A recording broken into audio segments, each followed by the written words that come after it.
This channel does not promote or encourage any illegal activities. All contents provided by this channel is meant for information and educational purpose only.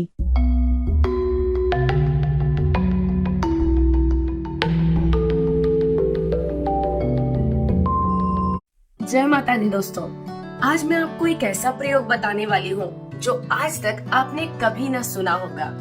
इसको करने मात्र से आप किसी के नाम को लेकर उसे अपने पास बुला सकते हैं, उसे अपने वश में कर सकते हैं, उसे अपना बना सकते हैं। आज के इस प्रयोग को बताने से पहले मैं आपको कुछ जरूरी बातें बताना चाहूंगी। हम जब किसी को अपना बनाने की बात करते हैं, अपने कंट्रोल में, अपने वश में करने की बात करते हैं, तो हमारे मन में आता है क्यों रखना चाहते हैं। आप उस व्यक्ति को अपना बनाकर क्यों करना चाहते हैं, क्यों उस पर वशीकरण करना चाहते हैं, क्यों वो व्यक्ति हमेशा के लिए आपका रहे। क्योंकि आप कहीं ना कहीं उससे प्रेम करते हैं।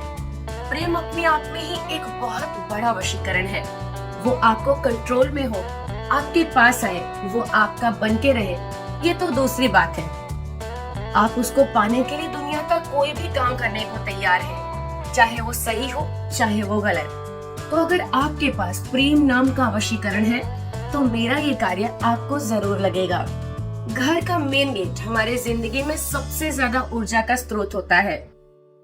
घर के गेट से ही हमारे जिंदगी के पॉजिटिव और नेगेटिव जितनी भी एनर्जी होती है उसका आना और जाना होता है।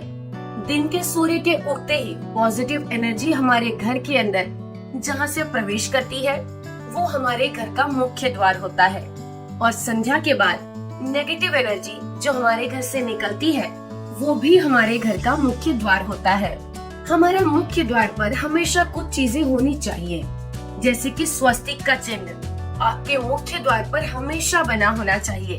जैसे कि एक गणेश जी की प्रतिमा आपके मुख्य द्वार पर जरूर होनी चाहिए। जैसे कि तोरण यानी कि जिसे हम बाल दरबार कहते हैं, वो आपके द्वार पर जरूर होना चाहिए।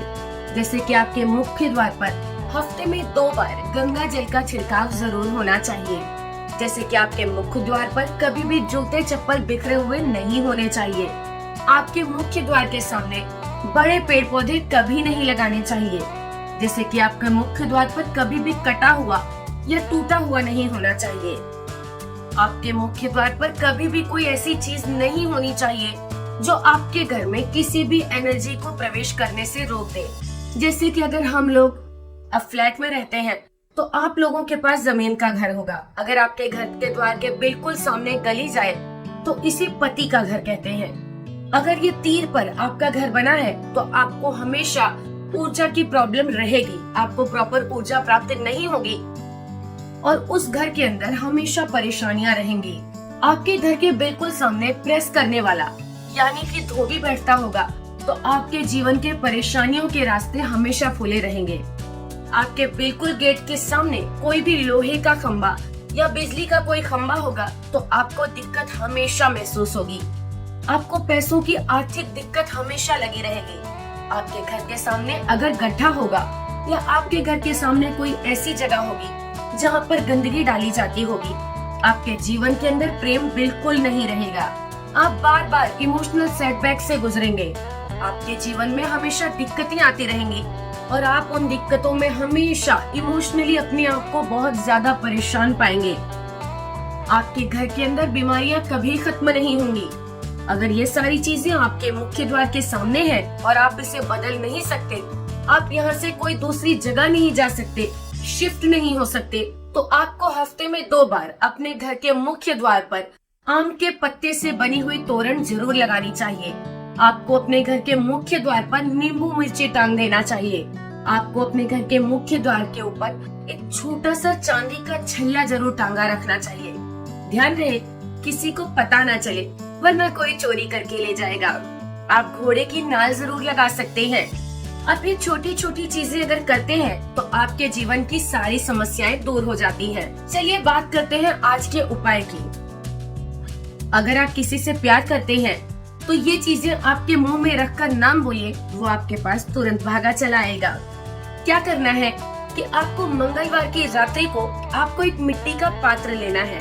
मान लीजिए कि मिट्टी का दिया ले लीजिए, इसके अंदर आप थोड़ा सा जल भर दीजिए और कुछ बूंद घी का डाल दीजिए।